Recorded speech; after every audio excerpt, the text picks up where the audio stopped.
முருக பக்தர்கள் எல்லாருக்கும் ஒரு வணக்கம். செவ்வாய்க்கிழமை வந்துட்டாலே சின்ராசை கையில் பிடிக்க முடியாது. வீட்டில் பைக்கை ஸ்டார்ட் பண்ணால் சென்னிமலையில் தான் போய் ஸ்டாப் ஆகும். இடையில எங்கேயும் ஸ்டாப் ஆகாது. பார்க்கறதுக்கு நல்லா பளபளன்னு இருக்கான்னு நினச்சி தப்பு கணக்கு போடாதீங்க. நல்லா ஊற்று பாருங்கள் எவ்வளோ அழுக்காப்பி வச்சுருக்கான் அப்படின்னு.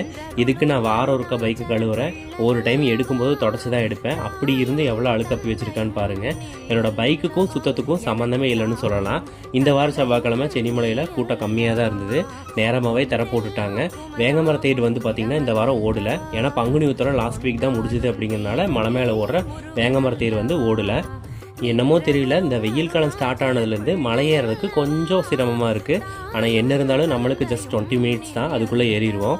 கோயில் நடையே சாத்தினாலும் அங்கேருந்து வரக்கு நம்மளுக்கு மனசே வரமாட்டேங்குதுங்க. லாஸ்ட் வீக் ஒரு பப்பி வந்து பார்த்திங்கன்னா 6 குட்டி போட்டிருக்குன்னு சொன்னேன். அதில் வந்து பார்த்திங்கன்னா ஒரு குட்டியை வந்து யாரும் அடாப்ஷன் பண்ணிட்டாங்க. ரிமைனிங் 5 பப்பீஸ் இருக்குது. வேணுங்கிறவங்க அடாப்ஷன் பண்ணிக்கோங்க. சரி, குட்டி போட்டிருக்கானே பாவம்னு சொல்லி சாப்பாடு வாங்கிட்டு வந்து வச்சா ஒரு மயிலை மர்க்கையா பண்ணி அவன் சாப்பிட்ருக்கான். சரி, நாங்களும் பார்த்துட்டு சரி சாப்பாட்டை வாங்கி வச்சுட்டு கிளம்பிட்டோம்.